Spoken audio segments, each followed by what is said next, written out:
લીલા પ્રસંગો, ભગવાનના ચરિત્રો, ભગવાનની કથાઓ અને ભગવાનનું જ્ઞાન લેવા માટે સર્વપ્રથમ આત્માએ, દરેક માણસ માત્રએ, દરેક જીવમાં ભગવાનને પહેલા ધારવા છે. ભગવાનને ધારણ કરી અને પછી ભગવાનને ભજે તો એ બ્રહ્મરૂપ બની જાય છે. જય હો. હે ध्यान श्री धर्मना कुंवरनो सर्व पेलायुथे प्रात काले कीजिए ध्यान श्री धर्मना कुंवरनो सर्व पेलायुथे प्रात काले निरखी रूपनखा शेख महाराजनो निरखिए रूपनखा शेख महाराजनो वासनाय शोभत कालनासे. શ્રીમદ ભાગવતના દ્વિતીય સ્કંદના પ્રારંભમાં સુખદેવજીએ પરીક્ષિત રાજાને શરત કરી કે તું ભગવાનની ધારણા નહીં કરે ત્યાં સુધી તને ભગવાનનો કોઈ સ્વાદ નહીં આવે.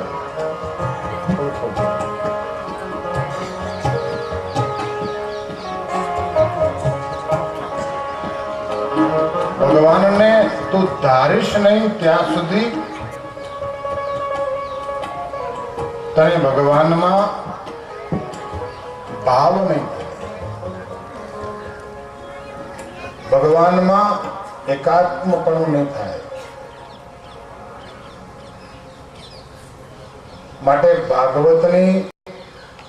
ભાગવતની કથાની શરૂઆત કરતા પહેલા એક શરત છે.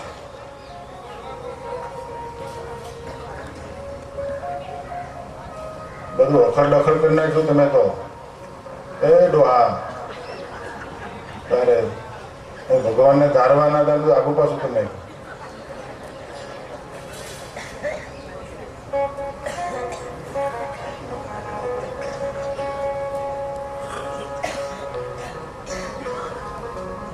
કેટલે પહોંચ્યા હતા આપણે? જમરભાઈ ઉભા થાવ. કેટલે પહોંચ્યા હતા આપણે? એમ હાથ ઊંચો નથી કરવાનો. કેટલે પહોંચ્યા હતા?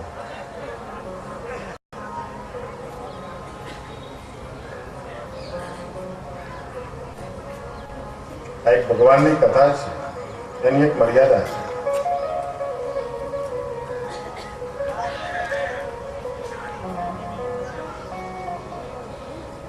બધા શ્રોતાઓને મારી વિનંતી છે કે આપણે ભગવાનની કથા સાંભળવી છે તો સર્વપ્રથમ આપણે આપણા હૃદયમાં ભગવાનને ધારવા છે. માટે 2 મિનિટ માટે બધા આંખો બંધ કરશે અને હું જે કહું એ પ્રમાણે ભગવાનની આકૃતિને પોતાના હૃદયમાં ધારણ કરશે. આપણા હૃદયનો જે ભાગ છે, આપણી વૃત્તિને એ હૃદયના ભાગ તરફ લઈ જઈશું.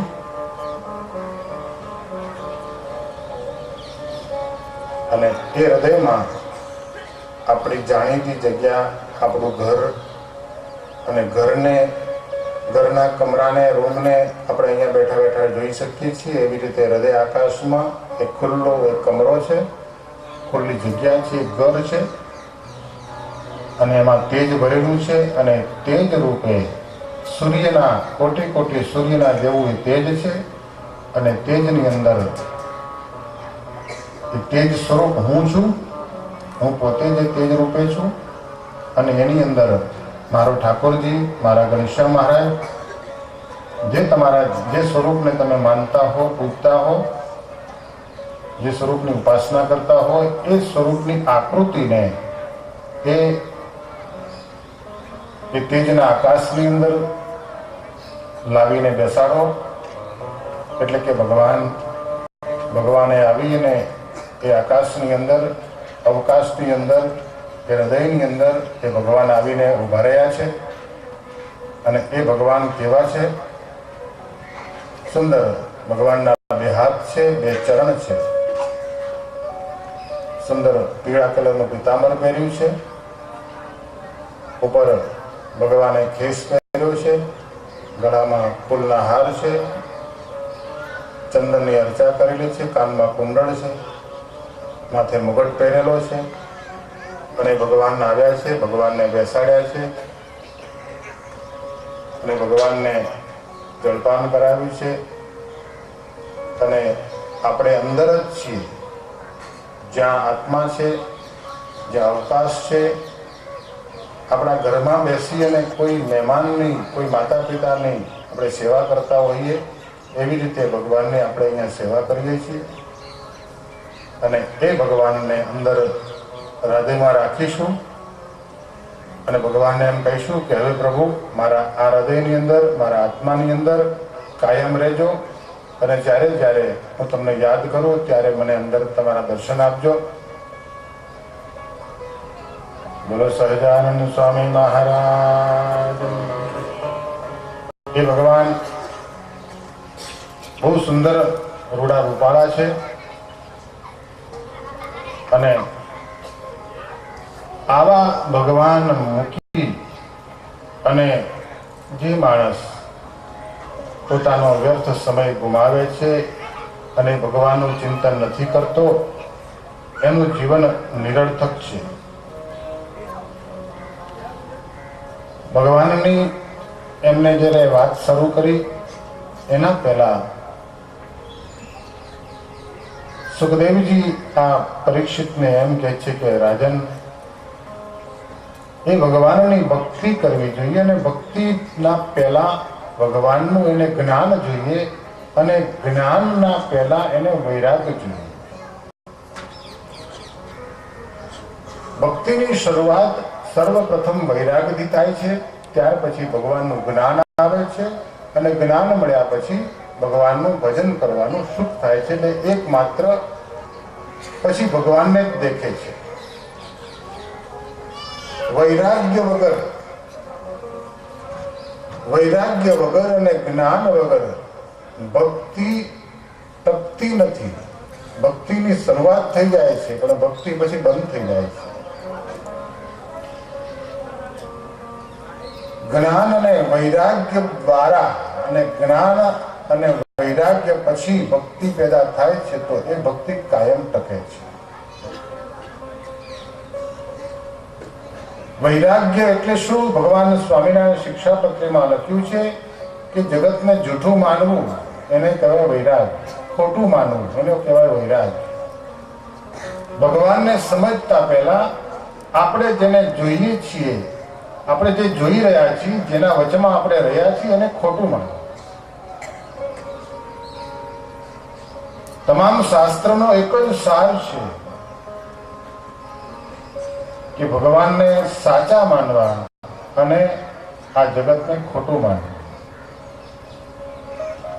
જગતની વચમાં રહેવાનું છે, જગતને પાલન પોષણ કરવાનું છે, એનું કામ પણ કરવાનું છે, જગતના થઈને રહેવાનું છે.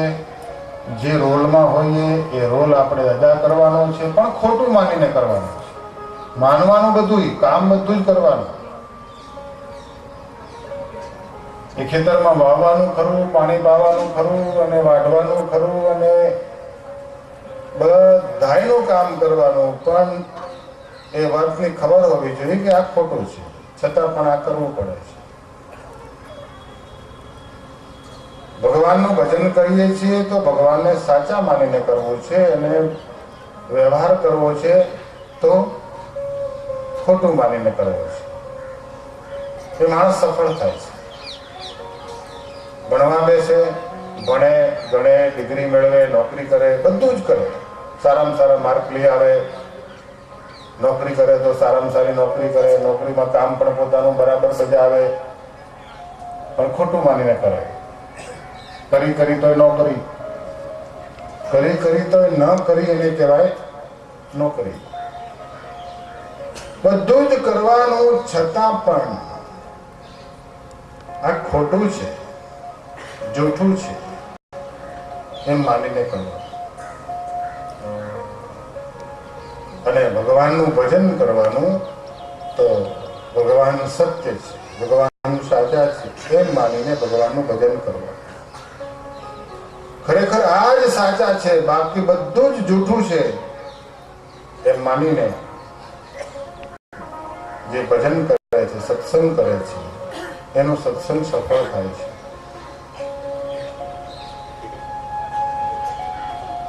ચક્રવર્તી રાજા હોય પરંતુ જગતને જૂઠું માની અને સામ્રાજ્ય કરે તો એને ક્યાંય એનો જીવ ભટકી નથી રહેતો, ક્યાંય ફસાઈ જતો નથી. કેમ કે તેને પહેલેથી એને ખબર છે કે આ ખોટું છે, અને જે ખોટું હોય તો એનામાં નીકળતા બહાર નથી લાગતી. સાચું માને છે એટલે અંદર ફસાઈ જાય છે. એને કોઈ આશ્ચર્ય ન થાય. ખોટું માને તો કોઈ આશ્ચર્ય ના થાય. કોઈ ગમે તેવી ઘટના બને, ગમે તેવા સંજોગો બને, ગમે તેવી પરિસ્થિતિ આવે, પણ ખોટું માનેલું હોય તો એને કોઈ આશ્ચર્ય જ ન થાય. એક સાધુ ગંગા નદીમાં નાતો હતો.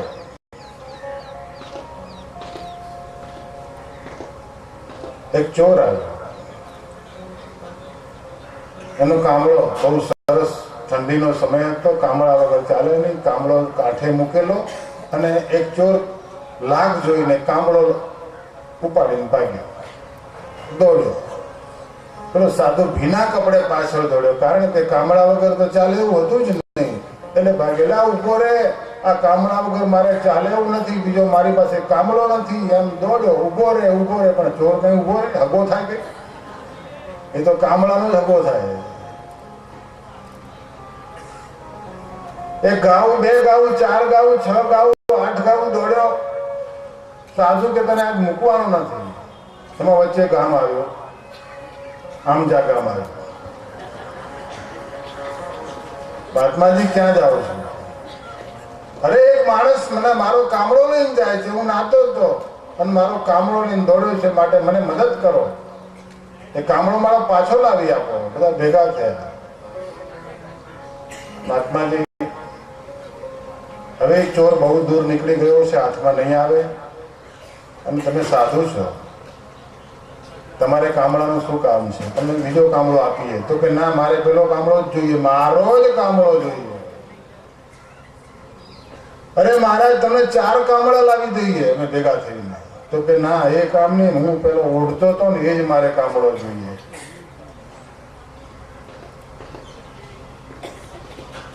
ત્યારે દાદા હતા અમારે ધીમરભાઈ જેવા, બોલવામાં બહુ તૈયાર, પાણી કરી નાખે. બાબાજી, મહાત્માજી, તમે તો બહુ જ્ઞાની છો અને ધ્યાની પણ છો. તમે અંદર વૃત્તિ કરીને જોઈ લો ને, એ ચોર કેટલે પહોંચ્યો છે, તમને ખબર પડવી જ જોઈએ. અને એ મહાત્માએ અંતરવૃત્તિ કરી અને જોયું, અને જ્યાં અંતરવૃત્તિ કરી ત્યાં તો એને ભગવાન દેખાયા. પછી એમ થયું કે આટલું હું દોડ્યો, કામળા માટે દોડ્યો, પણ જો ભગવાન માટે દોડ્યો હોત તો મને ભગવાન મળી જાય. પણ મારે કામળો તો જોઈએ ને જોઈએ. બાપા, કામળો ગમે ત્યાંથી લાવી દો, નહીં ચાલે. અંતરવૃત્તિ કરી અને ભગવાનને જોયા ને પછી એમ થયું, જઈને ક્યાં જશે બેટો, એક વાર તો આવશે ને. આ સાધુ એ ગામના મસાણમાં જઈને બેસી ગયો. ત્યારે ગામ લોકોએ પૂછ્યું કે બાબાજી, મસાણમાં કેમ બેઠા છો? કે ચોર મારો કામળો લઈને ગયો છે, ગમે ત્યાં જશે, પણ એક વાર તો એને મસાણમાં આવવું જ પડશે, અને જ્યારે મસાણમાં આવશે ત્યારે એનો કામળો લઈ ગયો.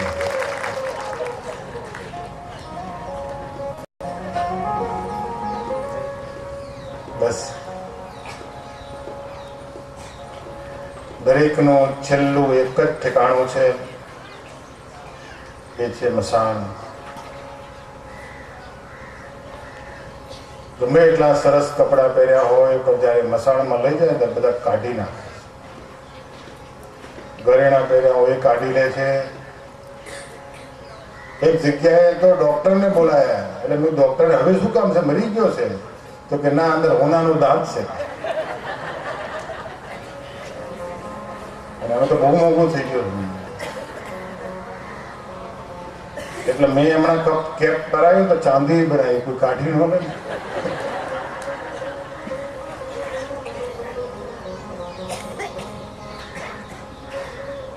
બસ